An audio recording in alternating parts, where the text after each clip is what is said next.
So, herzlich willkommen, warm welcome hier zur dritten und letzten Podiumsdiskussion unserer entwicklungspolitischen Diskussionstage mit dem Titel Zwei Krisen mit einer Klappe schlagen durch Entschuldung das Klima retten. Mein Name ist Markus Hanisch, ich bin der Direktor des Seminars für ländliche Entwicklung, gemeinsam mit der Susanne Norbert, die ihr ja alle gestern kennengelernt habt, hier an der Humboldt-Universität. Ich freue mich sehr, dass wir so weit jetzt schon gekommen sind. Wir machen ja die Veranstaltung EPDT, die Entwicklungspolitischen Diskussionstage, schon seit 21 Jahren. Im 21. Jahr, das SLE ist 60 Jahre alt, wird dieses Jahr sein Jubiläum feiern. Und wir machen das seit 21 Jahren mit Ihnen hier zusammen. Herr Haas, ich sehe Sie von der Heinrich-Böll-Stiftung. Und das ist eine sehr erfolgreiche Story, was wir hier machen seit vielen Jahren.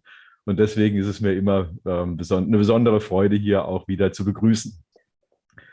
Das EPDT, die Entwicklungspolitischen Diskussionstage, sind natürlich eine mittlerweile etablierte Institution hier in der Community und gehören zu den wichtigsten entwicklungspolitischen Veranstaltungen, nicht nur hier in Berlin, hoffe ich.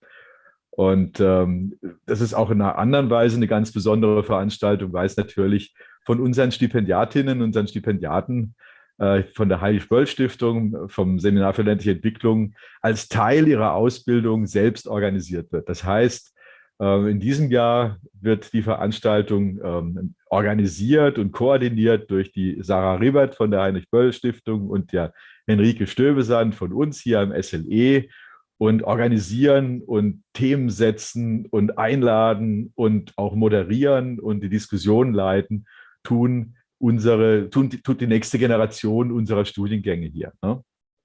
Also eine ganz besondere Veranstaltung, ganz im Zeichen von Ausbildung und auch Graduierung unserer Studierenden. Die EPDTs, ich habe es schon gesagt, sind natürlich ein fester Bestandteil des Ausbildungsstandes hier an der Humboldt-Universität und gehören also mit zu diesem postgraduierten Studium. Gestern hatten wir ja schon zwei hybride Panel-Diskussionen zu kolonialen Kontinuitäten zwischen Europa und Westafrika hier und sowie zur globalen Ungerechtigkeit und Covid-19. Auch sehr spannende Themen schon und auch tolle Diskussionen, muss ich wirklich sagen. Heute geht es um das Thema Schuldenerlass und Klimagerechtigkeit. Today it's about debt relief and climate protection. So I'm looking forward to an interesting discussion in this last digital panel. We have learned quite a lot, and we have noticed during the last years when we just did it digitally that we could win over hundreds of new participants. I'm looking forward to the discussion, and I hand over to Jürgen Haas, who is responsible for international infrastructure at the Heinrich-Böll Foundation. So he is one of us. He also studied at our institution. We will get some more information. Mr. Haas, you've got the floor. I open the panel and I wish us a successful event. Good afternoon, everybody. I'm very pleased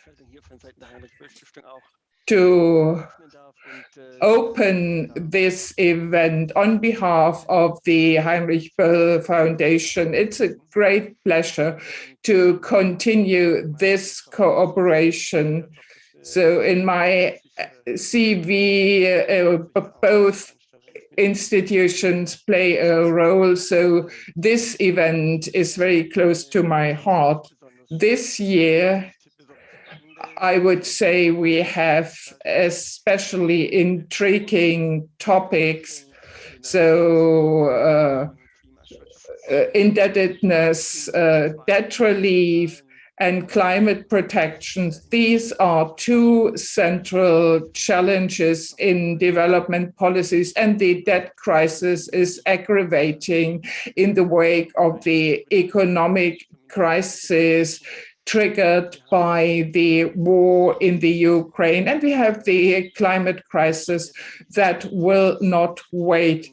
So I'm very pleased that we will discuss this topic. I have already started to discuss this issue with some others in a cooperation with the Global Development Center and the Source University of London. So we have already prepared some papers, and I will come back to this.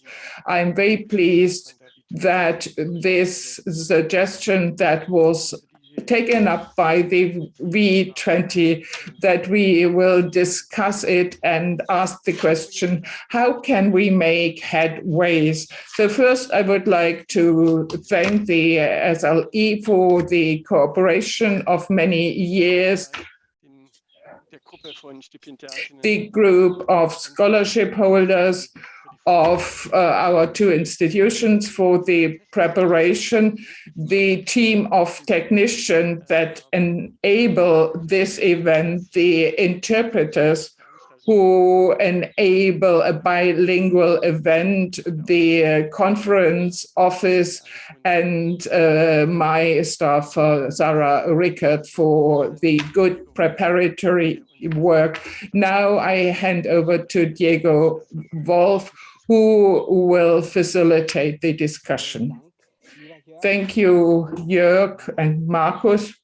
I'm Diego Wolf, and in the framework of this seminar and the Heinrich-Böll Foundation, we welcome you to our third and last panel discussion with the title, Killing Two Crises with One Stone, Saving the Climate Through Debt Relief.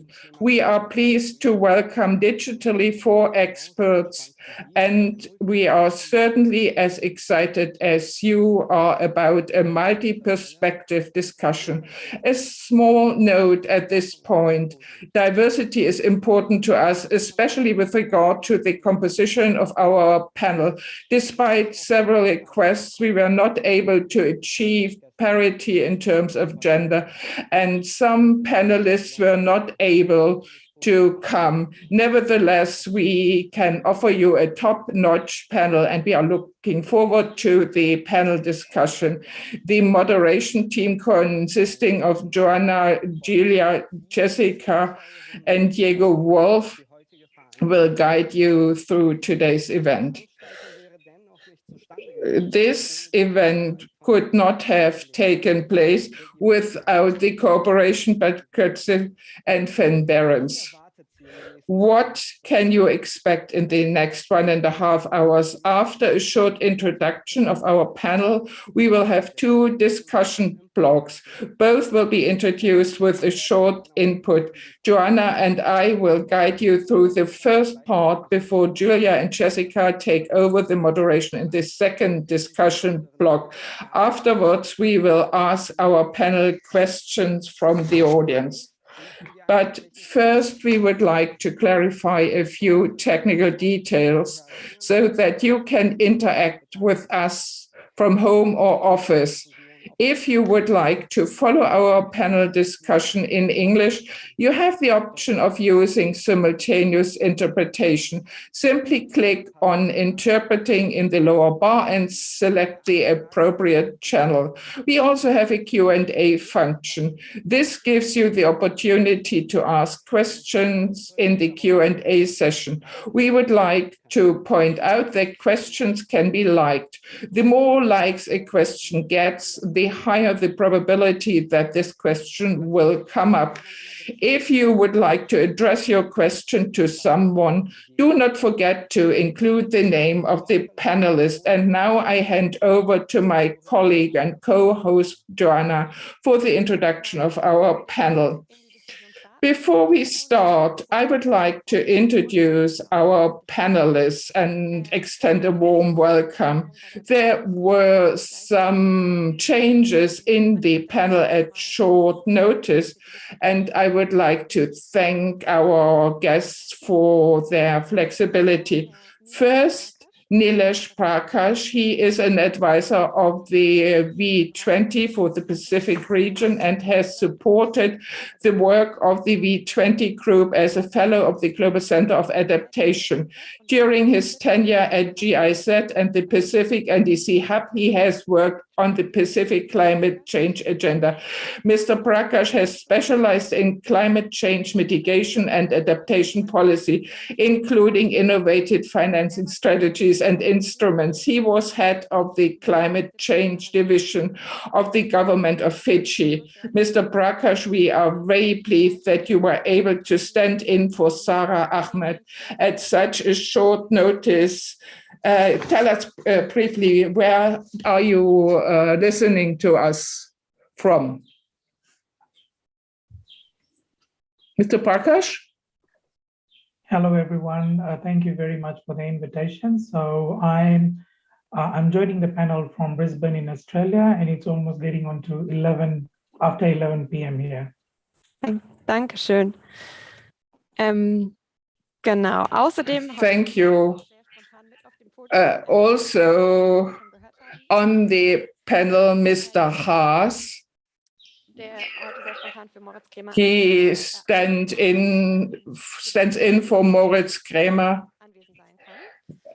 and he can be with us at the beginning of this event. Let me introduce yourself. So Mr. Hansch has already done something. He is a lecturer for international policy with a focus on international structure policy. He has been working since 1993 for Heinrich-Böll Foundation as desk officer for Latin America with a focus on ecologically shaping globalization. He was program director in the global climate policies. He is a co-author of a report for inclusive recovery of the DGGR report. A warm welcome to you. And you know, we are in a conference room of the Böll Foundation, and I think you are right around the corner. No, I'm at home in Berlin, but not far away. A warm welcome. Let me also introduce Dr. Heinrich Tölke, who stood in for Mr. Norbert Gorißen. So thank you to you for your flexibility. Dr. Tölke has a special envoy for international climate and energy policy in the Foreign Office. He started in 1989 in the diplomatic service with a focus on climate change, environmental protection. In 2015 to 2018, he was an ambassador of the United Nations organizations in Rome. 2020, he became the director of international energy policy. You have joined us from Berlin, exactly. Well, all these titles are quite difficult. I'm in Berlin in my office, and I'm the only lay person when it comes to debt and debt relief. But this doesn't matter. Thank you for joining us, Mr. Kaiser. Jürgen Kaiser is a geographer and regional planner. He is a co-founder and was for many years the coordinator of the Development Policy Alliance, Erlassjahr. From 1998 until the beginning of 2021, he headed the office of Erlassjahr.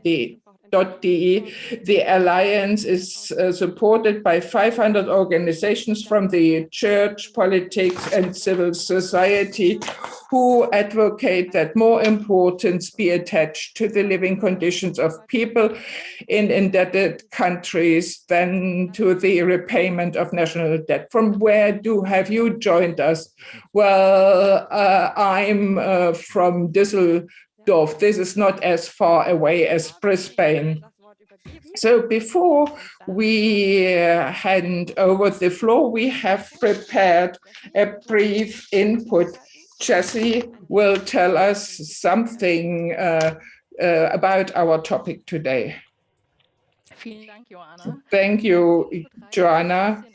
Well, we go a bit back in time. Summer 2021 in the Ahr Valley, a flood disaster kills 186 people. Hundreds lose their homes. A flood disaster that wiped out livelihoods with its destructive power and will cost the German state 30 billion euros. This is admittedly a very drastic introduction to our panel discussion. Nevertheless, there is nothing to sugarcoat about natural disasters. Global warming is in full swing, increasing the frequency of extreme weather events. At the same time, there are countries that are more affected by the climate crisis. These have formed the Vulnerable 20, an alliance of now 55 countries. One of these states is the Philippines. In addition to flooding, typhoons will increasingly ravage the country. The Philippines are hit by an average of 20 typhoons every year. Damage similar to what occurred in the Ahr Valley is accompanied by additional negative effects on food prices, food security. A set record was set up by Typhoon Haiyan in 2013. It claimed over 6,300 lives and caused 2.6 billion in damage. In the context of a country that is considered indebted, these are hardly manageable costs. Debt is something that almost all countries on earth take on. Do you remember the 30 billion euros in damages caused by the Ahr Valley disaster?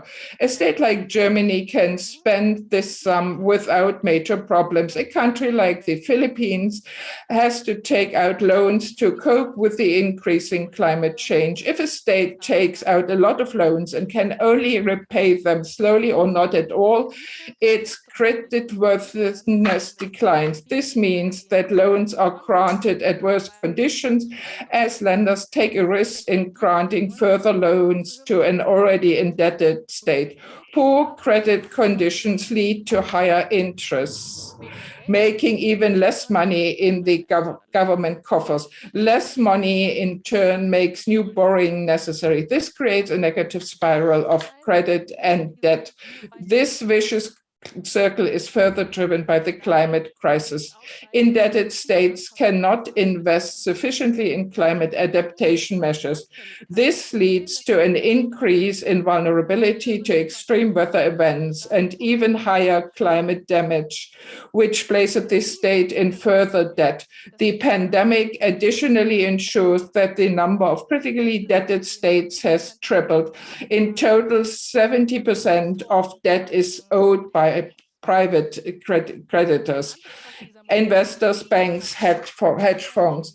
In light of these multiple crises, the V20 issued a statement for comprehensive debt relief. This is intended to relieve indebted countries and thus create the necessary room for maneuver for sustainable investments and climate impact adaptation. It can be summarized in 8 core elements. First and foremost is debt relief from public lenders. The participation of private investors is also being pushed.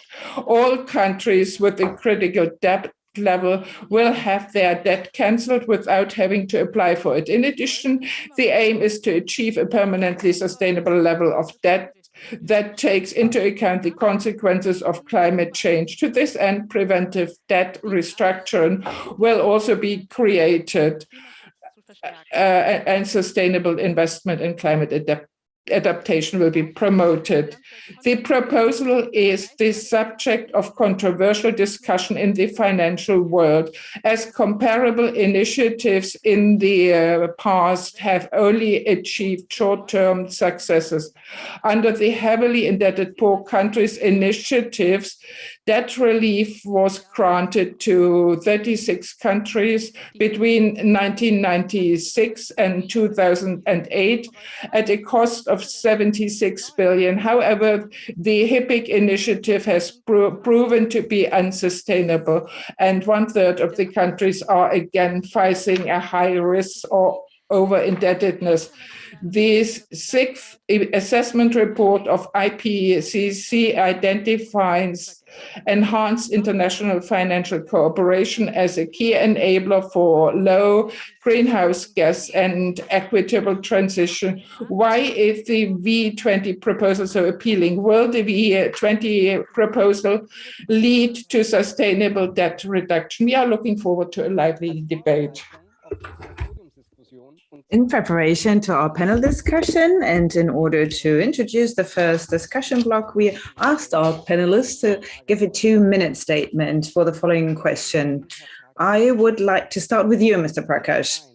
Is debt relief linked to climate action as called for by the V20 an indispensable part of the strategy for a sustainable path towards climate action and transformation in the global south? Thank you very much, Mr. Moderator. If you can give me a nudge if you are able to see me and hear me very clearly. Okay, thank you so much. Yes. That was, in fact, a brilliant presentation, very, very visual presentation of the call from the V20. And I think, the question which is posed there, I think the very short answer to that question is absolutely. I mean, it is an integral part of the debt relief toolkit for climate vulnerable countries to achieve their climate agenda. And indeed, this call from the V20 is based on ground reality, because climate vulnerable countries, they face considerable macro financial risks stemming from climate change that threaten debt sustainability and harm investment and development prospects. The COVID-19 situation has also brought, to the fore the issues of indebtedness of many developing countries, where increased debt service is obstructing recovery response to the pandemic. And there's a 2020 report by the Euro Network on Debt and Development, which further confirms that external public debt service was greater than healthcare expenditure in at least 62 developing countries. I mean, what a situation. Here, developing countries, climate vulnerable countries who are supposed to be taking care of their people, providing healthcare support. Here they're grappling with the issue of debt service. So the pandemic, in fact, has not halted the climate emergency. Rather, it has had a very compounding effect on the climate vulnerable nations. I want to share some statistics here, and this is the research by the V20, which has calculated that the exposure to climate risks has increased the cost of debt for V20 countries by 117 basis points on average. This means that for every $10 climate vulnerable developing countries spend on interest payments, they have to pay another $1 because they are climate vulnerable. And in absolute terms, this translates into more than USD 40 billion in additional interest payments for 40 climate vulnerable countries over the period 2007 to 2016 on government debt alone. Incorporating higher sovereign borrowing rates into the cost of private external debt, the cost of higher interest payments due to climate risks are estimated at over USD 62 billion. So these V20 report estimates that additional cost to expand to Herr Prakash, vielen Dank. Wir würden dann... Many thanks, Mr. Prakash. I'm sorry to interrupt you, but we only had 2 minutes. Therefore, we would like to listen to other panelists with their introductory comments. And we would like to hear more from you later on. And from the interpreters, I would ask you to use the headset a little bit better, because it was really difficult to understand you. I would now like to hand over the word to Mr. Haas. You have the international perspective here. So what can you tell us? What is your opinion on that? The question if debt relief is linked to climate action. Of course, this is really not surprising that I think that it's really a crucial part or it's a very central measure or central call for action. And I would like to confirm why it's more important than ever. Now we see three different developments that have taken part in the last month and that have marked our everyday lives. So first of all, that in the close future, or in only a few weeks, the Federal Reserve of the US will increase the federal funds rate. And with that, the key interest rates will be raised in all the different countries, and therefore the financing and funding costs for the different countries and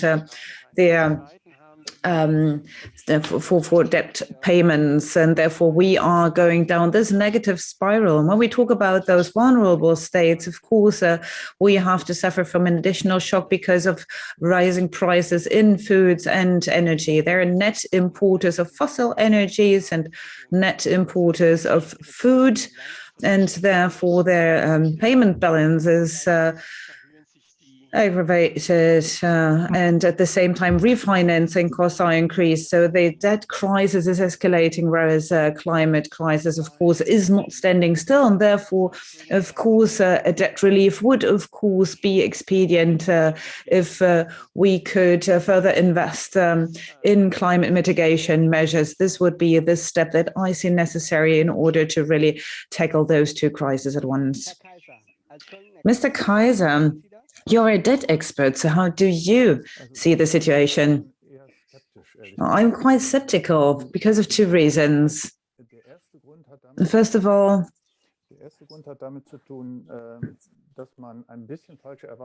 I think we have false expectations with what we can achieve with the debt relief. Before, in the introductory part, we were talking about achieving a sustainable debt relief. This is simply not possible. It is not achievable because there's nothing. No such a thing like sustainable debt relief. And we have seen it in the case of many other countries that have received very far-reaching debt relief measures, and they're still in the same situation. And of course, they have new access to the capital markets in order to fund their developments. But wherever you have a loan, a credit, it's always linked to some kind of a risk, and with the risk of a new indebtedness. And therefore, it's a bit misleading when we talk about reaching a sustainable debt relief if in just a single case or one single momentum we can relieve those debts, so we can solve a problem at that moment, but it is not a sustainable situation because countries usually fall back in the same situation. And therefore, Erlassjahr, the organization I represent, we don't place at the center of attention how we can relieve those debts, but how are these structures and how can we change them? And this might sound a bit different within the V20, which I think is understandable, but we have to look at the priorities. We have to look into how the state or the legal measures that we can use in order to achieve a structural change. And then secondly, the call to debt relief in order to finance climate mitigation measures at the first sight is quite understandable. And but with each and every debt relief where we have different creditors implied, we have a problem with coordination. This is something we see right now with the implementation of the G20 proposal, where we do not have the private investors on board. And then who are the creditors who have to renounce to their part? This is something that I don't have any answer to, but this is something that has to be answered in order to progress. Mr. Gorißen, so what is the position of the German climate diplomacy?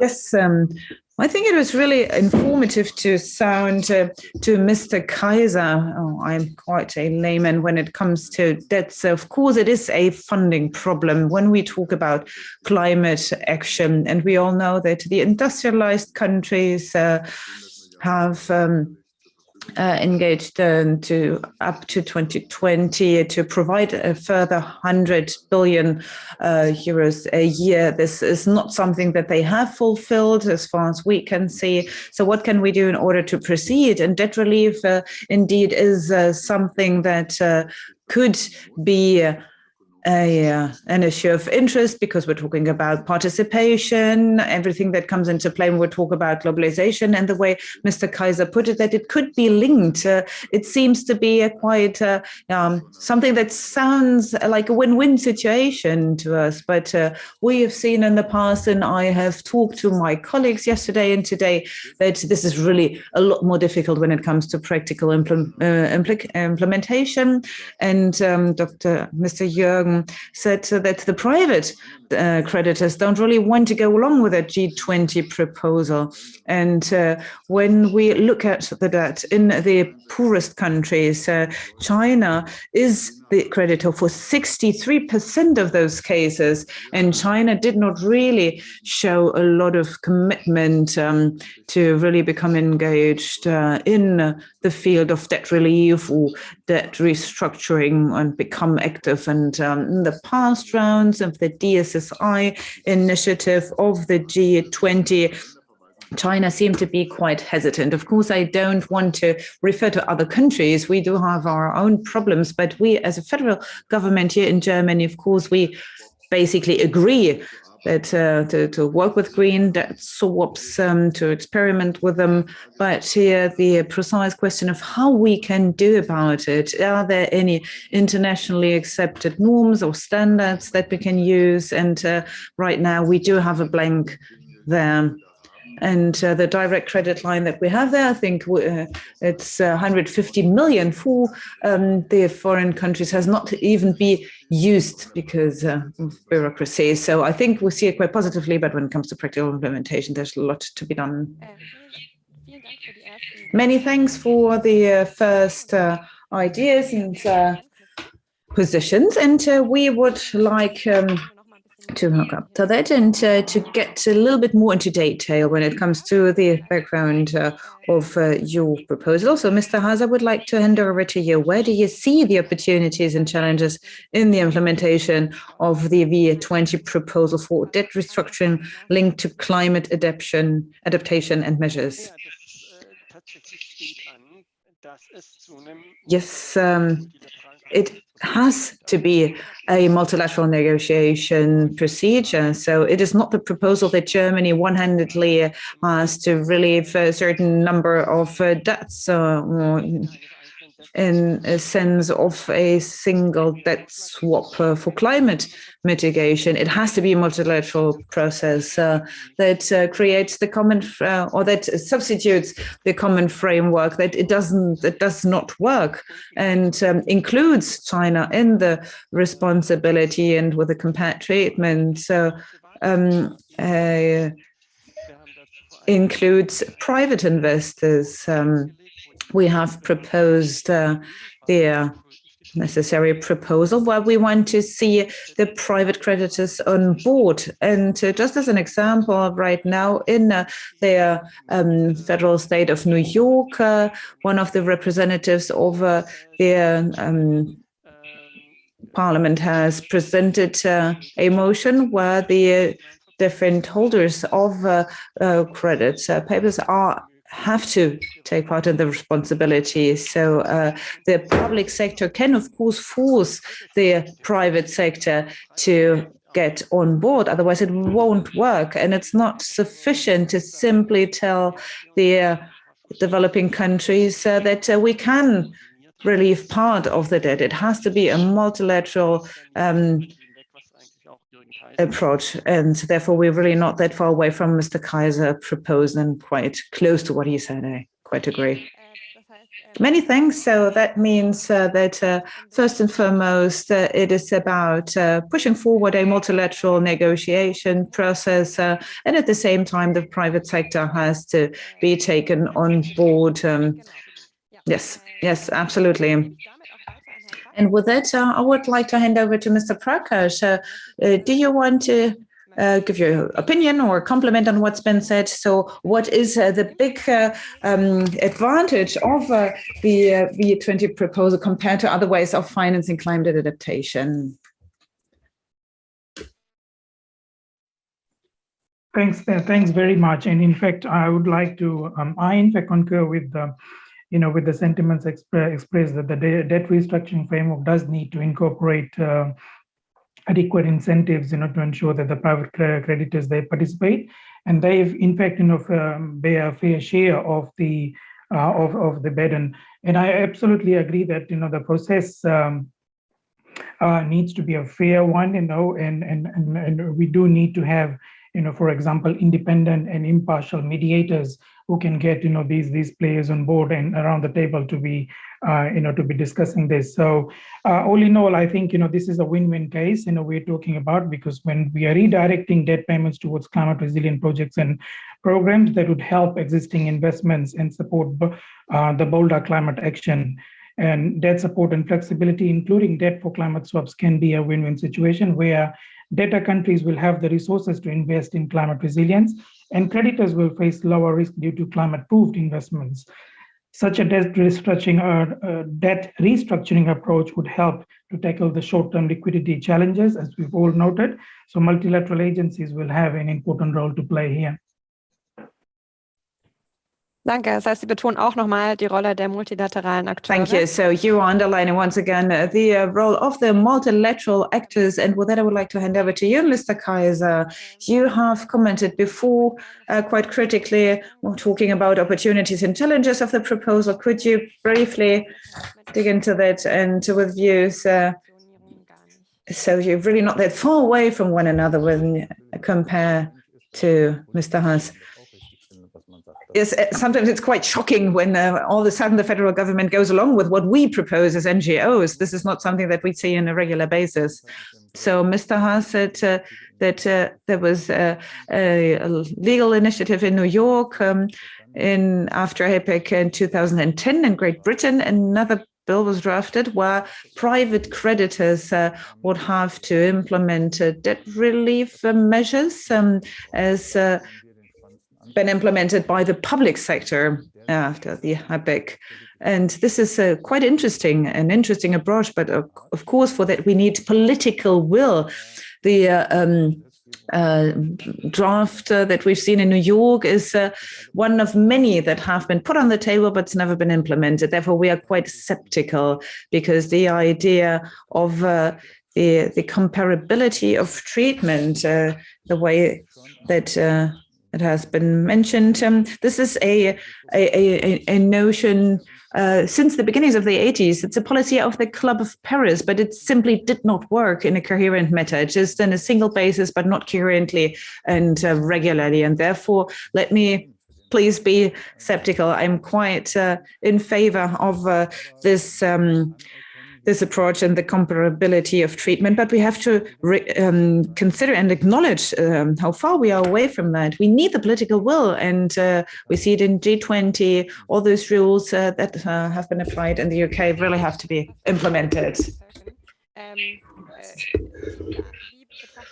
How do you see the proposal, Mr. Tolkien, from the perspective of climate diplomacy? And what about the political will? Where do we stand? I would like to say something what Mr. Haas said. We have to take the private sector and China into account. Well, perhaps you can explain what you intend to do with China. As to climate policy, we said there is a nice link, but there is also a hitch. One could also reverse the argument, say, well, I cannot do anything more for climate protection because I'm indebted. This could also be used in negotiations. So I would be cautious just to say it's an imperative part and parcel. I would say it would be nice to have. It would be a very strong participation to solve the debt problem, but many other factors have to come into play in order to achieve effective climate protection. Well, as to the political will, is there well, as to debt relief, I'm not so sure, but as to climate protection, I do not see this political will. Mr. Haas, do you want to respond directly? Mr. Telkin, well, China is vulnerable or sensitive when it comes to its international reputation, and China participated in the DSSI. If the Paris Club takes measures, then China will not say, well, we insist on the repayment of all of our debt if the other states go along. I'm quite optimistic that China, if it can no longer hide behind the states of the North, that we will get it on board. So the experience so far is not bad. So Mr. Kaiser, you can respond. I'm always pleased to see somebody as optimistic as Mr. Haas.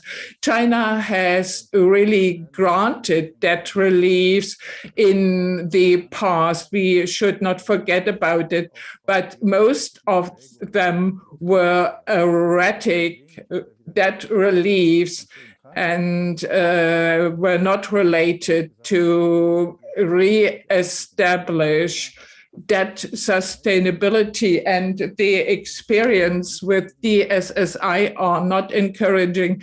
So China took out the expensive credits and allowed to take in the relatively cheap credits. This shows how difficult it is to get China on board. I think it's more interesting to think about strengthening the position of the debt countries. So, there is an initiative to modify the situation to allow the IMF to hand out credits if there are still payment backlogs from countries that are not involved in international agreements. This is an interesting aspect. The logic is to strengthen the position of the debtor countries and to encourage them to stop payments. This is the central actor in order to come to equal treatment. I mean, Washington can appeal to China. This will not put China off. We will come back to the global context a bit later. But first, I would like to make a cut here and hand over to Diego. Very interesting aspects as to the opportunities and challenges of the V20 proposal. But I now would put the focus on current challenge. My question to you, Mr. Kaiser, as to the Russian aggression war, inflation, increasing food prices at the global market. Is it now necessary to immediately implement the V20 proposal in order to still achieve the global climate goals? And is that even enough by 2030? I think the answer to both questions is no. When we look what debt reliefs have been made, it is so far away from the demand for climate protection funds. So it's very clear that debt relief can only mobilize a small part of what is necessary for adaptation and mitigation.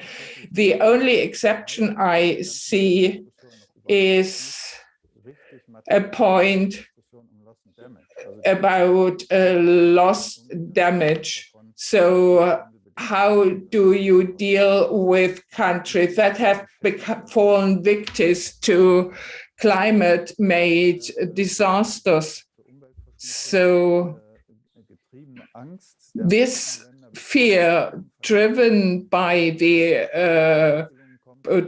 fear of rich countries has prevented to deal with it, where a country loses to 220% of its GIP. There must be a way to organize that suspension. This is the area where debt relief and climate financing comes together with all the other aspects. There's always the problem of coordination. So it's important to keep an eye on coordination problems. And you demand one exception for the victims of climate disasters. Dr. Tolkien, the next question goes to you. The aim of the German foreign policy is to help to contain international crisis, but because of the debt crisis, doesn't the North help to the emergency of new crisis? I don't think you asked this against the background of the war of aggression in the Ukraine. But let me add one thing. We have talked about the climate crisis, the debt crisis. We spoke about the food crisis. I would also refer to the energy crisis. Energy crisis means there is scarcity on the market, but on the other hand, there is a strong increase in energy, especially fossil ones. So this means that countries like Germany, but also globally, have to spend much more money on energies. And this money goes to certain countries that are not so much involved in the topic we have discussed. So we have to deal even more intensely with the energy crisis, and we have to manage this crisis. This costs a lot of money. And here in Germany and in Europe, we keep up the narrative and say this is not the time to do away with climate ambitions, but actually to go further ahead with the climate transition, the energy transition, and take others along. But this is very difficult, and I think in the next month and years we will have to have a dialogue with the taxpayers as loss and damage. This is an issue we have not discussed enough, and we have not yet presented solution, but it is to be a major topic at the next COP. And the German government said we want to face this issue. Let me take you up on this. A lot of the climate financing promised by the Paris Agreement comes in form of credits. Will the V20 proposal deal with this issue, and are international funds like the climate funds more effective? I do not want to discuss about the efficiency of the Green Climate Fund. I'm too much of a layman. I think it's quite a big apparatus, but the sums are not big enough compared to what we need. Of course, it would be better to give grants rather than credits, but the question is what is feasible.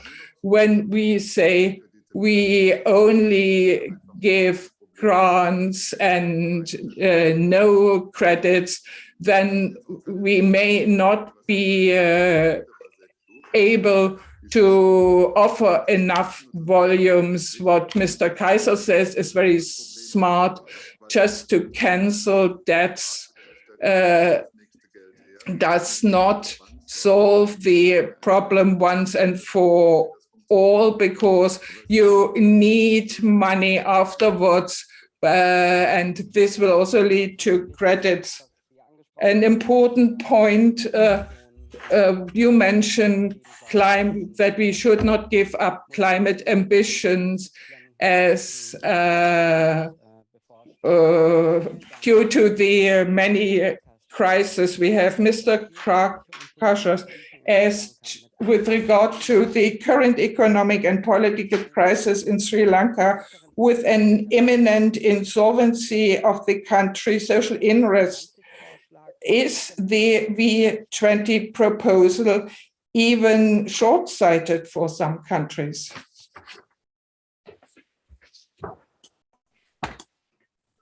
Thank you very much. I think with respect to Sri Lanka, I mean, we all know that the country has gone through maybe around 16 economic stabilization programs with the IMF since 1965, but it still finds itself, in the situation that it is. So at a time, when people are struggling, they're on the streets, prices are rising, and they're fighting for basic necessities. I think it's counterproductive and counterintuitive, to impose conditionalities that will further sort of worsen their plight. A country goes out to seek external assistance when its own means and measures prove insufficient, and that becomes unsustainable. Making this as a caution and conditionalities to give a bailout assistance is punishing the victim in the V20's view, and in fact, a victim of the pandemic, debt trap and mismanagement. The victims, in fact, are the people of Sri Lanka and every other people, who are facing hardships in climate vulnerable countries. So really, borrowing to pay off previous debt is a sign enough that a country is in a loop that will be difficult to break out of unless a decisive external intervention is made. So in a world where trillions have been spent to recover from the pandemic-induced slowdown, it is embarrassing that the people of Sri Lanka have to suffer for the $4 billion that the government is falling short of and is seeking the assistance from the IMF and other bilateral donors. And something is definitely wrong, with the global financial system, if the funds intended for COVID support have to be redirected to meet other essential needs. Danke. Hiermit würde ich auch erstmal Thank you.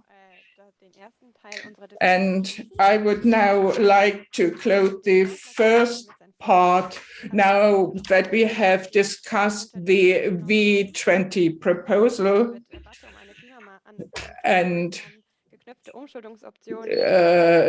debated the debt restructuring in an international context.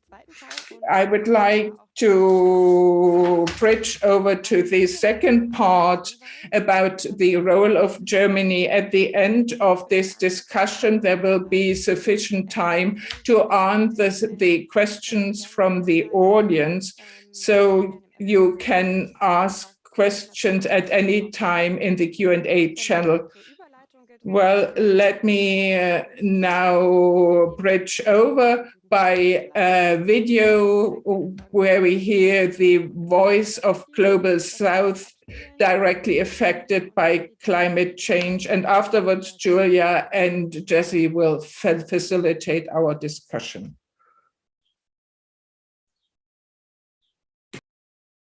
Hi, my name is Devi Kagaya. I'm from Malawi. Hello, my name is Angelica. I am a student and I'm from Gorißen. I'm personally affected by climate change because my parents are farmers, of which they are unable to produce enough farm produce so that they can sell in order to fund my education. Mostly loans are coming in very few amounts, which groups may end up voting. Our capital, Bishkek, has ranked second in the world for air pollution during recent years, even with a mild weather. Timadalira ulimitika kulola ndikugulisa mbewu zathu. Koma zaka zimene kusintha kwa nyengo, kupezeka kuti tikalima zikumako koloka ni mazi. penanso nyengo ikasintha mvula ikagwa yochepa zokolola sizikumachita bwino moti manyumba onse anagwa imasungidwa m'banja mwa anthu ena chondikhuza ineyo chanyi kusintha kwa nyengo chimene chocho. I would love if German politics provide enough fund to middle and low-income countries in order to practice the afforestation so that we can at least cut a significant amount of carbon emission by 2030. Thank you. And the main goal in the fight against climate change is to reduce using of fossil fuels like oil, carbon and gas. And it would be great if Germany could help to our country, to Kyrgyzstan, with the necessary equipment. Thank you. Bye. Ja, vielen Dank für die Übergabe, Joanna. Und thank you for handing over, Joanna, and a warm welcome. My name is Julia Kalt, and together with Jessica Line, we will facilitate the second half of the event. We have just heard voices from Kyrgyzstan and Malawi, countries that are affected by extreme consequences of the climate crisis as part of multilateral organizations such as G7, IMF, World Bank, or the COP format. Germany is in a position to help initiate change. I ask you, Mr. Kaiser, you underlined that there is a lack of political will. We now want to focus on Germany and what is Germany's role. So my question, what role does Germany play here in terms of debt relief in the multilateral context and against the background of international climate financing? Of course, we also talked to colleagues in the Global South. Last week, we had a number of discussions in the parliament together with the chairman of AUSIS. This is a union of small island states. And you know what we heard answers your question. On the one hand, we heard what we have heard from Kyrgyzstan and Malawi. Germany is a rich country and can support us where we do not have these opportunities. And if Germany does this, it's good. It's a form of classic development cooperation, but our friends from Antigua and Barbuda were more interested in Germany's role with two regards. They said Germany has to play a central role to achieve reforms in how to handle international debts. AOSIS proposes debt suspension and link it to debt restructuring. And the second point that was very important to our visitors is how do you calculate the need of debt relief? The IMF and the World Bank has a kind of monopoly to define what is a sustainable debt. And the monopoly is always bad in such a context. The experience we have made with IMF and the World Bank are also not very good, but things have changed a bit. Researchers in the Global South and in Europe work on developing a multidimensional vulnerability index so that no longer the per capita income will be used as an indicator, but more the degree of vulnerability. And in such a case, small island states, but also the V20 want to have the support of an important player like Germany. Yes, we've heard that Germany does play a central role in how we calculate debt relief. Now, I would be interested in knowing your reaction, Mr. Prakash. You are a member of the V20 or an advisor to the V20. So how would you assess the commitments right now from Germany and the multilateral commitments in terms of debt relief and what's been said by Mr. Kaiser? Thank you very much, Julia. I think quite frankly, Germany's role in this debt relief measures, it can be quite catalytic. For example, it can use its convening powers to bring other G7 countries to participate in debt relief measures, and in particular use its influence with the MDBs to enhance climate-related financing and possibly lead to the mainstreaming of debt relief, measures as part of the MDB financial toolkit in a manner that does not jeopardize, their financial sustainability.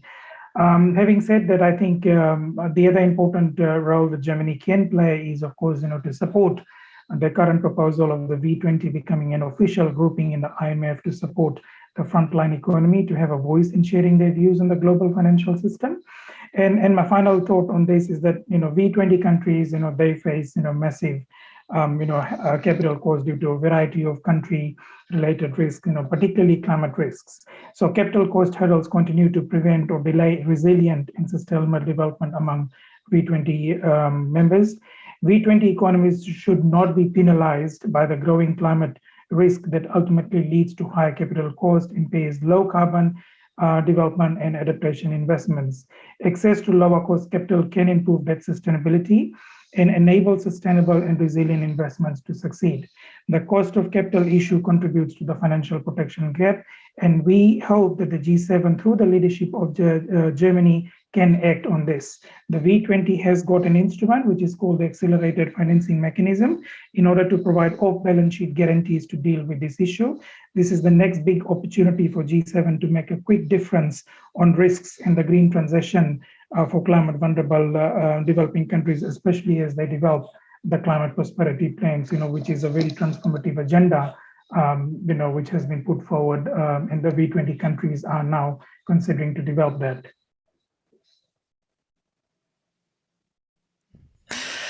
Vielen lieben Dank, Herr Prakash. Many thanks, Mr. Prakash, for sharing your views. Now, as a reaction on your answer, I would like to switch back to Mr. Tolkien.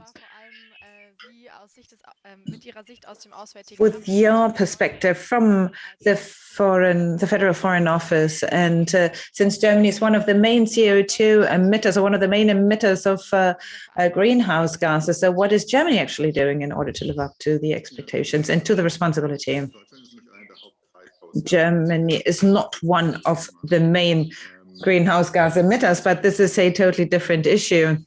We are one of the main drivers when it comes to climate mitigation measures, and in the climate negotiations, I think this is something that I have to underline, because we're not the ones who put the brake in and try to stop others. So when you look around, when the G20 would agree in a majority, then we would have reached our goal already. If G20 would be able to agree on this 1.5 degree goal, then we wouldn't have any problem whatsoever. But in those multilateral formats, may it be G20 or G7, it is really difficult to impose oneself with their own views. Of course, we have to work with consensus, and then you can negotiate and discuss and debate for weeks and up till months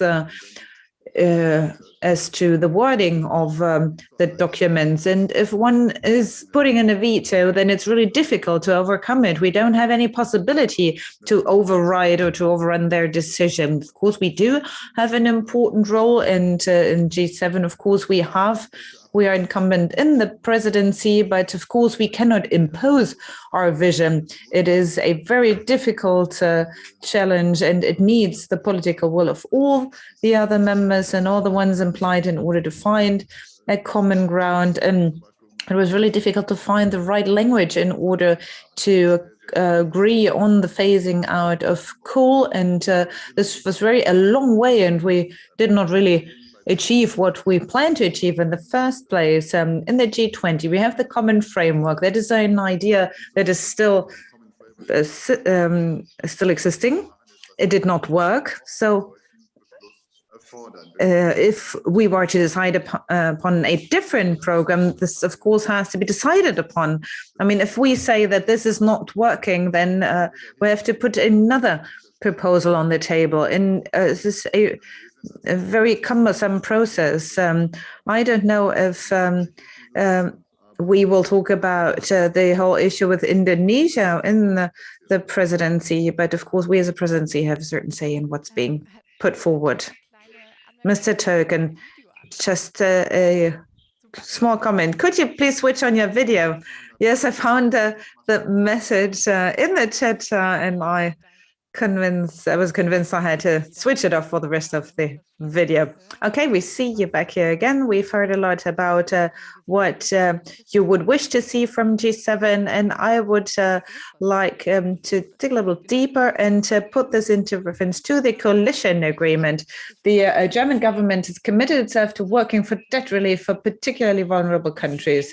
Another heading of development cooperation, the coalition agreement states, and I quote, "Our goal is a new international debt management consensus. We support an initiative for a codified international sovereign insolvency procedure that includes all creditors and implements debt relief for particularly vulnerable groups of countries." End of quote. I would like to relate this promise in the coalition agreement to the G7 meeting at the end of last week. The finance ministers of the G7 have discussed, among others, about the debt crisis. And the Petersburg communique that was published as a result, it was determined that the G7 countries want to commit to support the most vulnerable countries, the framework for debt treatment or the comparability of treatment. So the question to you, Mr. Token, what does it mean exactly? When can we expect, against the background of the G7 meeting and the coalition agreement, what do you think will change? So you really took the wrong person here in the panel. Indeed, the finance ministers have adopted the communique, the Petersburg communique. They have referred to it in the coalition agreement, and I understand it just likewise that we have to interpret it in a way that we try, if it works, with a common framework. So we continue working with a common framework. And we don't stop doing this and start with something new. I'm just a mere observer. I don't have any insider knowledge. So we would have to ask somebody from the finance ministry. I'm really sorry, I'm not the right person here to react on that. No worries. Of course, we understand that. So maybe a question to Mr. Prakash. Before you mentioned the G7 several times, so maybe you could enter a little bit more into detail and assess it from your perspective, the meeting that took place last week, the 3-day meeting. What are the results and how would you assess the situation? Unfortunately, I can't react to that as well because I'm not fully across the discussions that transpired at the G7. But of course, I mean, looking at the coalition and the reference to, debt relief measures there, I think that's very promising and something that would need to be explored. And it's good that, the G7 is talking about it. Dann reiche ich die Fackel mal weiter. So I will hand on the microphone to Mr. Kaiser. What did you expect from the G7 meeting, and to what extent did Germany meet the requirements as to a different debt management as mentioned in the coalition agreement? Yes, we have been there in Bonn at the meeting of the finance ministers.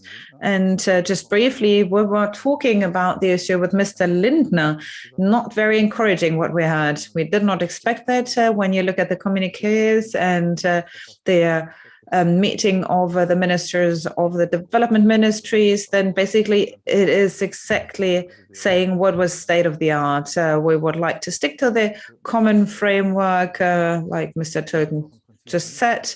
I think it is actually reasonable to look at the potential of the common framework and not switch to another alternative, but it is not at all visible what the pathways are that are supposed to be taken. So we appeal to all those who did not become active to become more involved in the common framework, but they did not address all the critical points like China. Nobody's really moving, and after having done the same thing 3 times, unfortunately, they don't try out something different. And at that point, I would like to remind you or to recall that there was a trial to implement what's been done now in the German federal government in the United Nations General Assembly in 2014 and 15.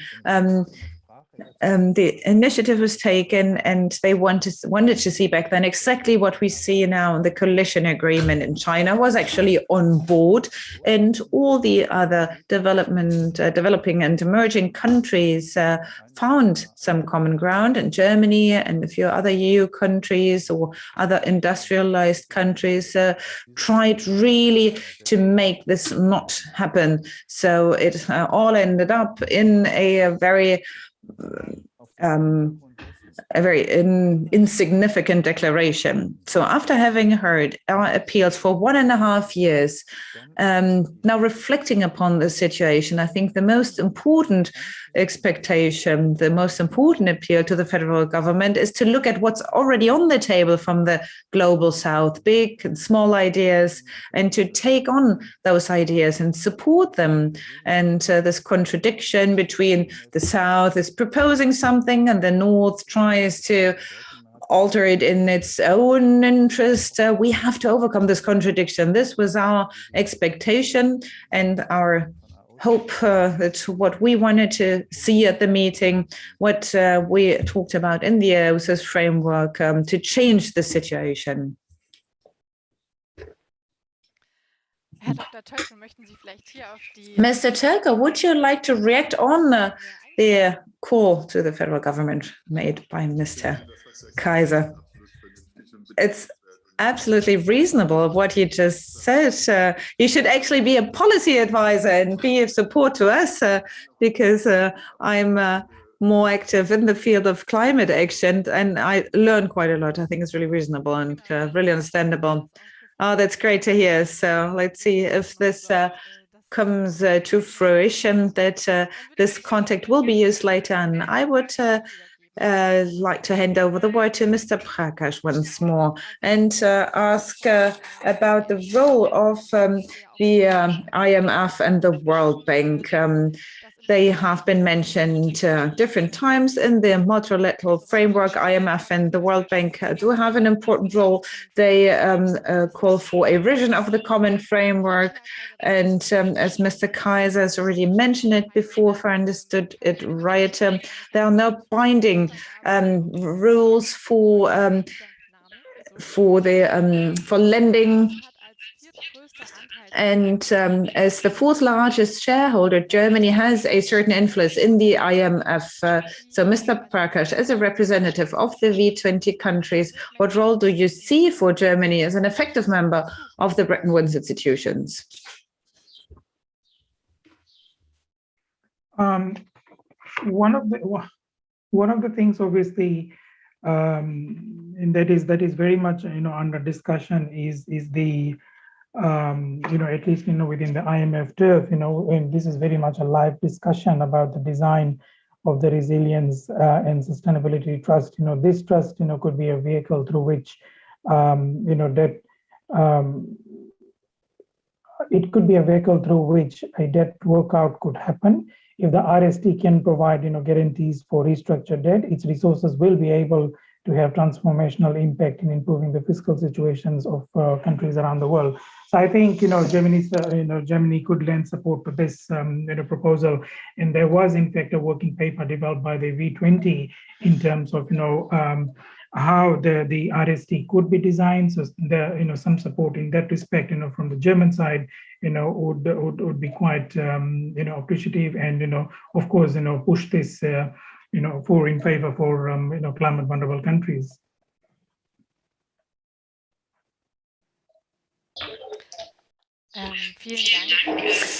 Many thanks, Mr. Prakash.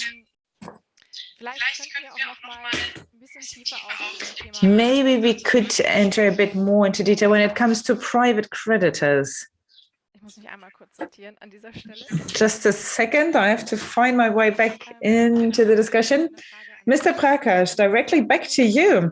In the presentation, we have heard that 70% of the debts go back to private creditors, and debt relief from the public institutions would really not be as expedient. So from your perspective, as an advisor to the V20, how can the private sector, or what could Germany actually do in order to convince the private sector to come on board when it comes to debt relief? And then later on, I would like to come back to Mr. Kaiser and Mr. Turken.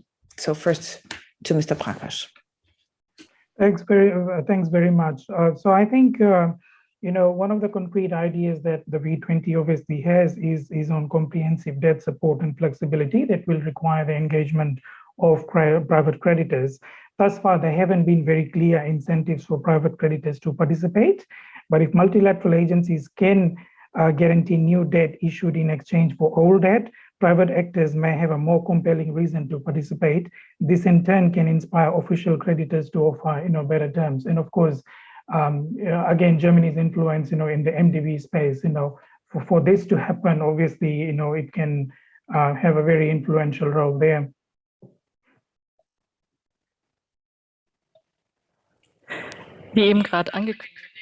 It's just announced. The question goes back to you, Mr. Kaiser. You just briefly mentioned that there was a draft bill in Great Britain and the UK where the private sector was actually forced or obliged to become part of the debt relief scheme. So what do we need in Germany in order to engage to the private sector? Well, Germany has just a limited access. This is due to the fact that more than 90% of all the credit agreements are done under the New York or under British law. So in those two cases where we had initiatives, as Mr. Haas put it, those are already the right initiatives. Of course, we have loan agreements under German law and under EU law. We have many important jurisdictions like Brussels, everything that has to do with the EU jurisdiction that is subject to the Belgian legislation, and every bill that is oriented on what's been done in the UK. It was a very limited circle of countries, the HIPC back then. And so those agreements were subject to UK law. And this is something that we would need. This would really send a strong signal to all the creditors that we cannot rely on the public sector to simply reinstall their solvency, and that we can simply keep on counting on the payments. So this is a little bit the situation when we look at the common framework, what's happening there, not a lot. And then with the initiative of the moratorium, we have the situation actually that is a little bit of it's not a very good situation that we reject payments where the German bank did not refuse to receive any of the payments, and they're still served because it's possible, and to send a strong signal that you as private creditors will not have access to the jurisdictions of the different countries where you try to make your claims.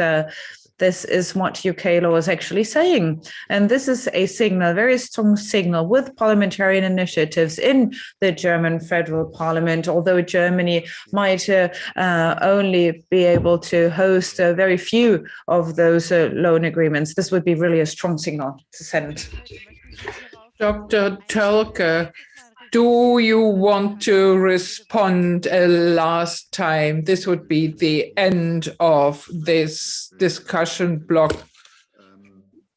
What an announcement. What Mr. Kaiser has just described is a scandal that we use public money to fund debt service for private creditors. But let me see it from the perspective of transformation. In Africa, we have a need of about 100 billion euros per year for infrastructure projects. And we, of course, hope to get a lot from private creditors. And what we do now with private creditors must not lead to a situation where private investors said, well, hold your horses. So to tell the creditors what to do is just one thing, but we also have to make sure that private investments go on, and to bring this together is not easy. Mr. Kaiser, do you want to respond immediately? Yes, I would like to calm Mr. Tölken, because there is a difference between old creditors and new investors. This is a very favorable narrative saying if you cancel the debts to somebody, then he will never get a credit. This is not logical. Well, during the HIPIC initiative, 90% of the debts were canceled to some countries, and most of them for the first time got access to the capital market. And this is logical. Well, if I a credit lender and I have a country where the debts were just cancelled, then this increases the risk. So debt relief leads to access to capital market. There is a number of different studies. There is a brief phase of irritation of not more than 6 months, but afterwards, debt relief is a very effective tool to re-establish access to the capital market. And I do hope that this also happens to climate-relevant investments. So it's much better when the debts were cancelled. So debt relief leads access to capital market. This is a nice closing note. I herewith conclude the panel discussion. And now in the second part, we discuss the multilateral context and the financing of debt relief. In the course of the last two debates, our audience asked many questions, and the questions that were liked most will now be dealt with in the next 30 minutes. And Jesse will start with the question round. And the first question goes to Mr. Prakash. Could the V20 as an association of 55 countries demand more than just debt relief and increase the political pressure on the global north? What would be other tools to fight climate change from the perspective of the V20s? Thank you very much. I think that's a very good question, and I think the political pressure on debt relief, obviously, this is going to be there. This is the statement of the V20. So obviously, 55 countries are backing this. So this is going to be, something that will be, championed and something that will be pursued by the V20. Other than that, I think. Last year, when we had the first Climate Vulnerable Summit, a number of policy initiatives or high-level initiatives were announced, and that is in V20's pursuit, in the fight against climate change. So obviously, the 100 billion climate finance goal. I mean, this is something that, the V20 is mounting a lot of pressure. We did so, in COP26, and then I think there will be renewed, sort of momentum and pressure towards, at the COP27 on that, on the 100 billion commitment, and of course the new climate finance, goal, because that is what, the developing world needs, to be able to effectively respond to the climate crisis. And considering, of course, that the V20 is very much focused on a climate prosperity agenda, and really to have the transformative shifts at the economy, at the national level, we need, that kind of concessional and funding, grant funding in particular. The other aspects, and these are like, key sort of, pillars of the V20 work, is really looking at, how we close the financial, protection gap, which is just about 98%. That's the gap. So that needs to be filled, and there is a lot of work and momentum. In fact, with Germany, which is being, the work that is being pursued, through the Insure Resilience Global Partnership, for example. So that's another important aspect.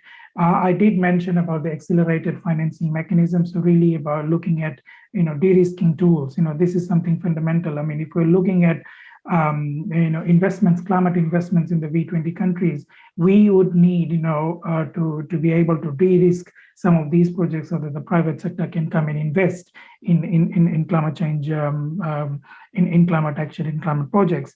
And then final point that I want to share is that the V20, including the CVF, we are very much, pushing for a loss and damage mechanism. How do the climate vulnerable countries, the V20 countries, the 55 developing countries who are, part of the V20, how do they, how are they compensated for the losses and damage which they are sustaining? So that is another very, very important vehicle, very, very important mechanism that we started off, at COP26, but you will hear a lot about the loss and damage mechanism of the CVF and the V20 at COP27.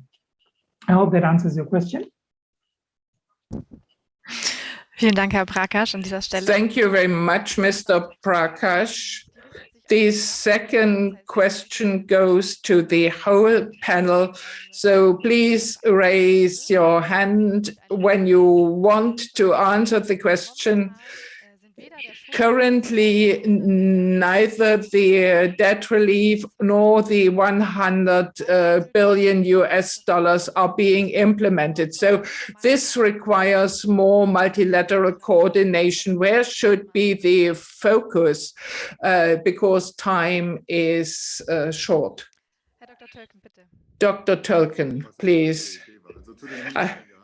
About the 100 billion, I would not say that they are not being implemented. We are working on it, and the British co-presidency started a small working group. Sorry, now Mr. Tölken has obviously frozen. Dr. Tölken, there seems to be a technical hiccup. Can you still hear us, Dr. Tölken?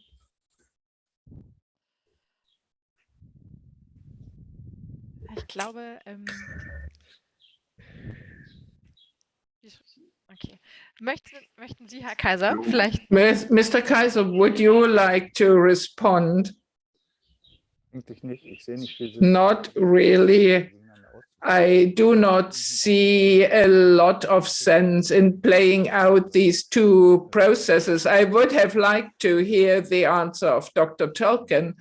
Me too.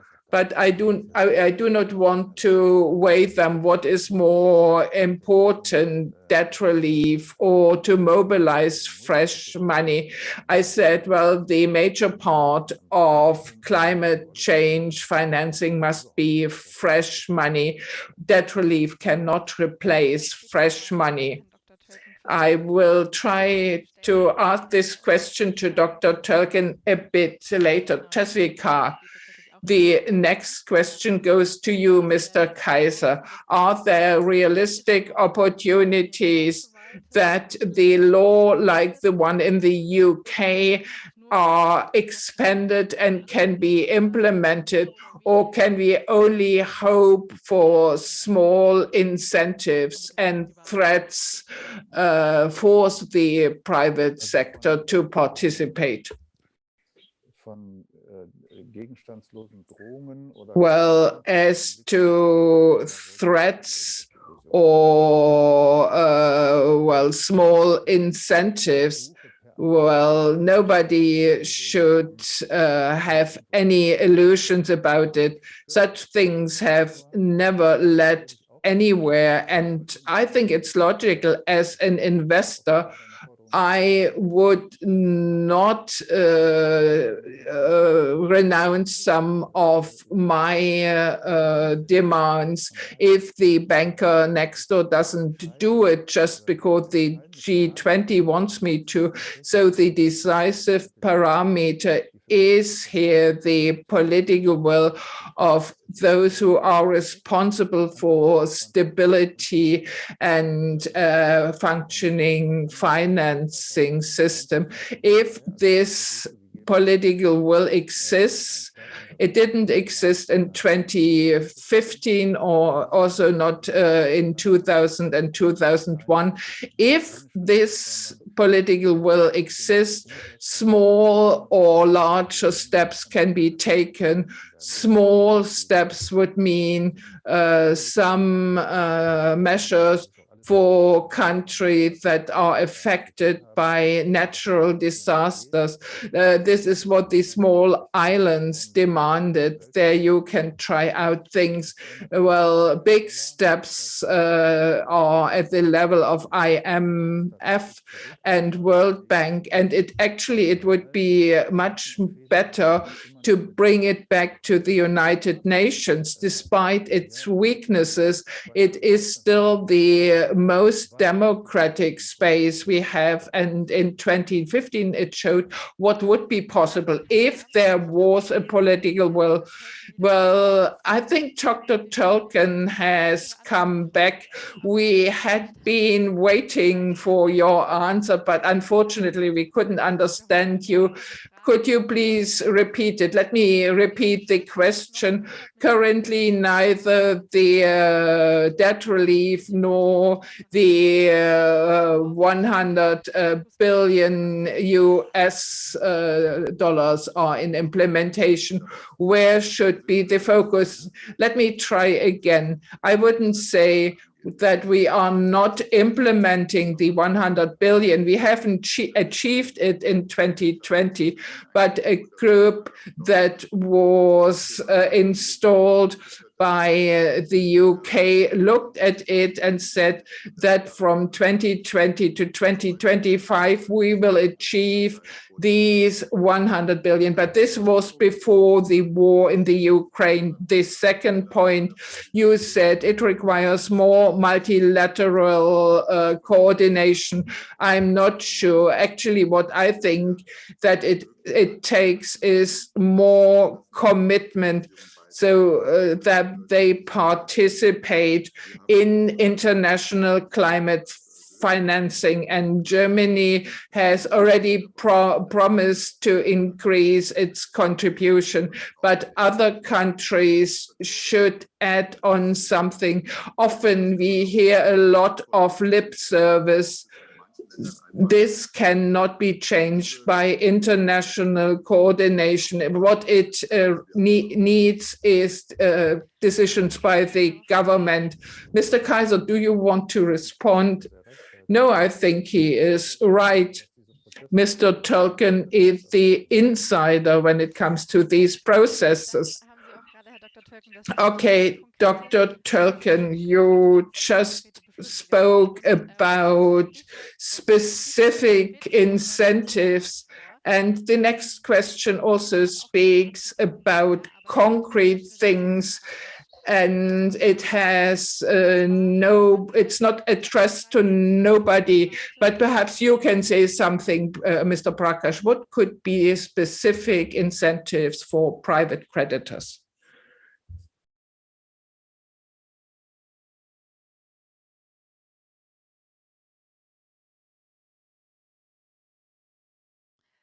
Herr Prakash, haben Sie mich verstanden? Sind Did Sie you noch da? did you get the question? Are you still with us? Ich glaube, die British Simultane listening. braucht gerade ein bisschen Zeit. Probably the simultaneous interpretation. Were you sure you wanted you speak about private debtors? Private creditors. Herr Prakash, können Sie mich hören?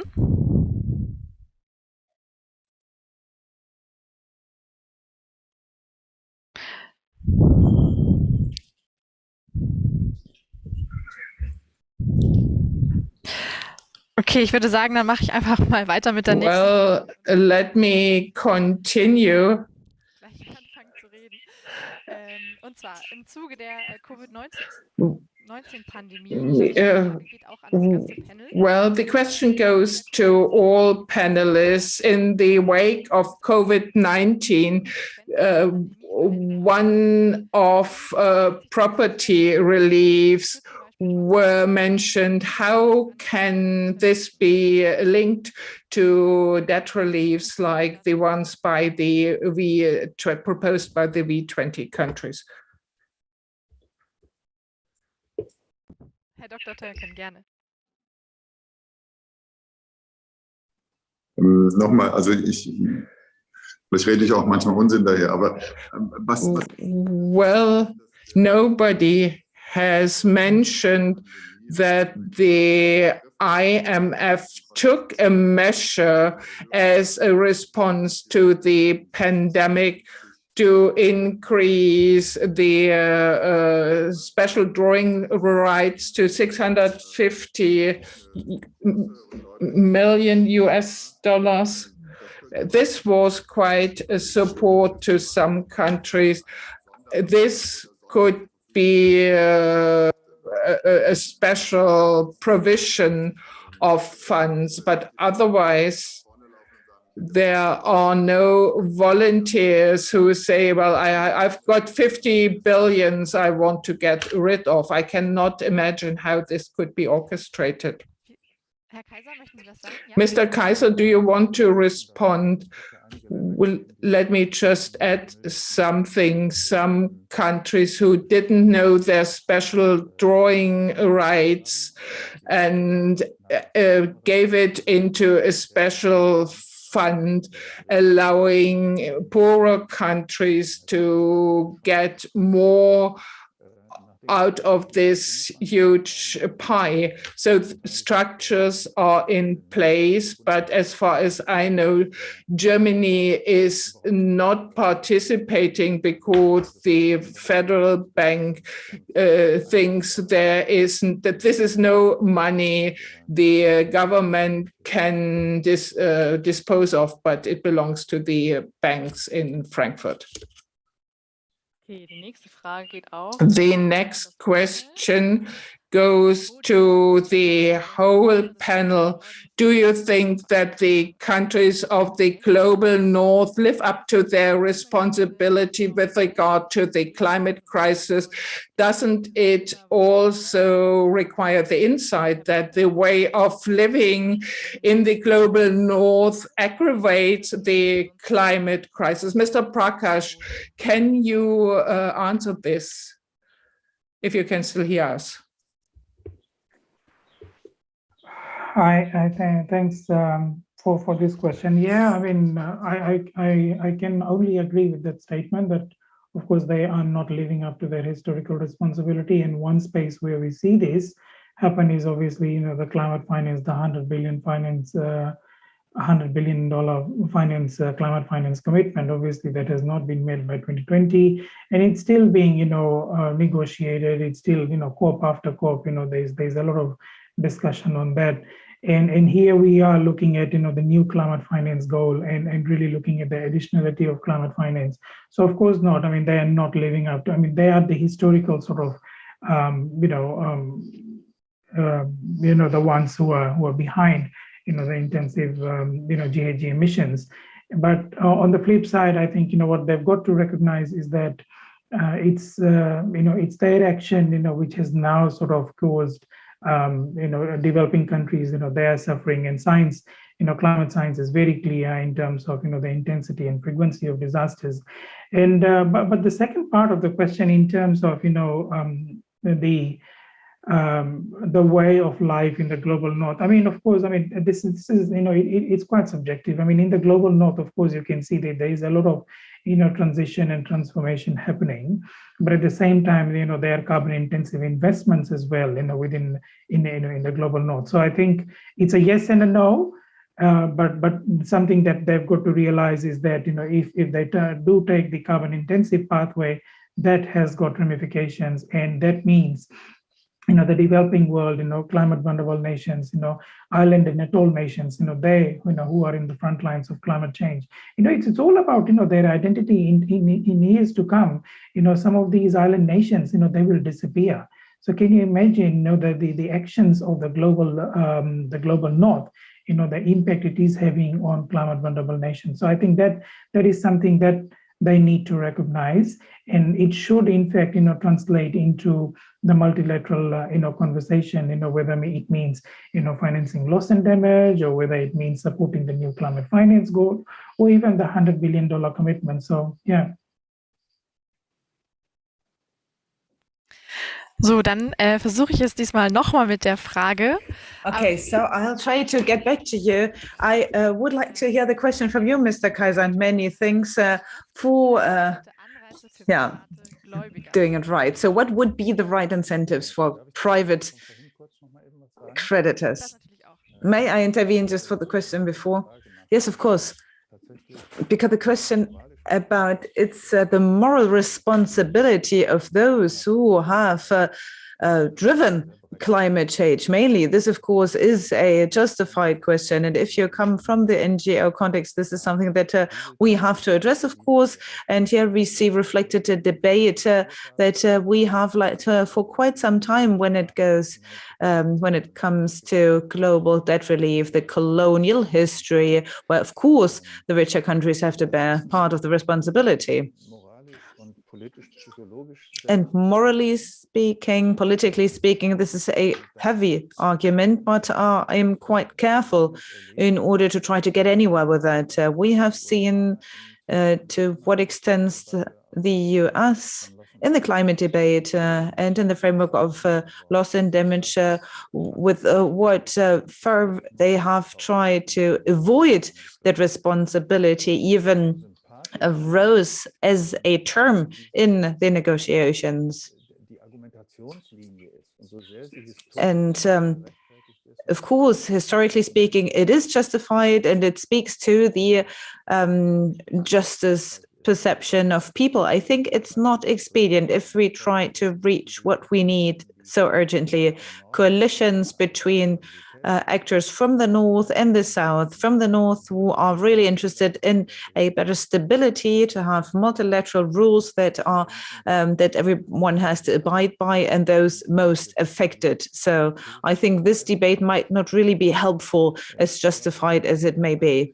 To your question, to the incentives for private creditors, I think I might have covered it already. I don't think we can do anything with it, just mere incentives. We have a fragmented, atomized creditor scenario and many different interests on the table. And if you want to appeal to creditors to renounce to something that their competitors don't have to renounce, so then you won't get anywhere. We need the necessary legal foundation in order to implement the appeals, or we will carry on with this sad scenario that private creditors do not renounce to anything. Well, this incentive is not sufficient. Mr. Tolkien, you would like to react on this, I can see. You have mentioned the global north in relationship to the historical relationship. So if you look at the climate tracker, what are the top 10 countries with the global historical responsibility for the emissions. We have 5 countries on the top 10 list from the global south. So sometimes this gets mixed up when global north and global south can be depicted as the solution. So the third is Russia, fourth is Brazil, and then we have Indonesia. So this might get mixed up a little when we talk about the historical responsibility as to what we have to do on a global basis. So it's a very complex issue with no easy answers. Sorry to say that. And with that, we will come to the last question from our audience. May I just ask back, Mr. Türk, in order to don't get you wrong, you are not talking about a per capita emission, you're talking about absolute emissions. If you would be able to break it down to a per capita emission, then of course we would have a totally different picture. Many thanks for this very important argument. So the last question is for you, Mr. Kaiser. Can we legitimate that creditor countries can abate debts when they are indebted quite highly? Don't they risk to become insolvent? Yes, this may be, but it is not a relevant question in the context of debt mitigation. So if we have one of those two reasons, then debt relief is necessary. One, if we consider that when the credit is raised, so that mistakes have been made, that we don't have a righteous relationship between creditor and debtor. And the most important situation is when the debtor is not able to pay back their debt. If we have, of course, quite clearly the insolvency, or if he was only able to pay back the debt, when he would have to cut down important expenditures that are necessary for the prevalence of the state. If we talk about Sri Lanka, they are right at that point, and the HIPC have been there some time ago, and all those other countries affected by climate change will get to that point in the close future. And it doesn't really make any difference if the creditor needs the money or not. The money is simply not there anymore. It has been reinvested, it has disappeared because the debtor has been a victim to a natural disaster or because he did not manage it well. The money simply is not available. So the question if the creditor can really allow or permit to abate the debt, that's not the question here. Many thanks, nevertheless, to create this context to the question. And with that, we would like to close the questions and answers round. So many thanks to you, to our audience, for all the questions submitted. And by the end, getting to closer to the end of our event, we have prepared one last question. So we would now like to switch on this match, a virtual match, and you have exactly the time that the match needs in order to burn down. So whenever the match is burned down, you have to stop because otherwise we'll burn our fingers. So the title is to tackle 2 crises at once. How can we achieve it with the debt and climate crisis? Dr. Türk, and your match is on or not. Yeah, there we go. You're still muted. Those countries that are quite hesitant in their climate ambitions have to be pushed forward in order to convince them that they have to be part of the solution because they're part of the problem as well. And I think with the debt crisis within the G20, we have to try to accelerate our commitment and to define a better solution. Oh, no, it might be quite hurtful to your fingers already. No, not yet, but many thanks for respecting the time. Mr. Kaiser, your match is lit in just a second. There we go. I think we should differentiate. Debt crises have always been there and they always be there, and we need a procedure that has a legal foundation and for future crises can provide solutions for insolvency. When it comes to the climate crisis, can only agree what's been said by Mr. Türk. Perfect. And once again, did not burn our fingers. Mr. Prakash, you're the last one to go. We light your match as well. Yeah, I think the V20's proposal on debt relief is a concrete one, and certainly something that as the policy option, it needs to be on the table, because after all, we need to be able to have policy options to empower climate vulnerable countries. Ja, vielen Dank. Many thanks for adhering to the time. The match was quite frightening as a visual background. So many thanks for sharing your views and opinions throughout this whole event to talk about our two major crises of our times, the debt crisis and the climate crisis. And with that, we will come to the end of the event. I would like to briefly summarize what we have talked about today. In the beginning, we had a short initial presentation on the topic of debt relief, and with that, we set the common framework of understanding for this event. We started the discussion with a question whether debt relief linked to climate measures is an indispensable part of the strategy for a sustainable path towards climate protection and transformation in the global south. And the indispensable is the wording that we try to address. And into major discussion blocks, we discussed the opportunities and challenges of the V20 proposal and how it fits into the current context. After a short video with voices from Malawi and Kyrgyzstan on the impacts of the climate crisis, we zoomed in to Germany and looked at Germany's responsibility in the multilateral context of international climate finance. After this lively question and answer session that we have just finished, we linked back to the title of our event and heard from our panelists of how we can actually beat the debt and climate crisis with one stone. And if you have become interested to get more acquainted with the issue, a little teaser at this point: in June or at the latest July, the briefing paper will be issued. This briefing paper will be drafted or has been drafted by me and my team. It will be found on the website from the Center for Rural Development, and therefore you can become inspired when you read it. And with that, I'm only left to wish you, Mr. Prakash, Mr. Turken, and Mr. Kaiser. Mr. Haas is not here anymore. Many thanks to your contributions and for joining us and giving us your time. Dear audience, I hope you had the possibility to get some insight into the world of debt relief and to have a perception of the urgency of the issue. And with a lot of interest, we look towards the international development in this sphere. And this has been the last panel discussion in the framework of the discussion days for developmental policy. I would just briefly sum up what's been done. 2 days, 3 discussions, 12 panelists, more than 30 people in light from the Center for Rural Development and from the Heinrich-Böll Foundation. And of course, many of our visitors online or on site have talked about global inequalities, debt relief, and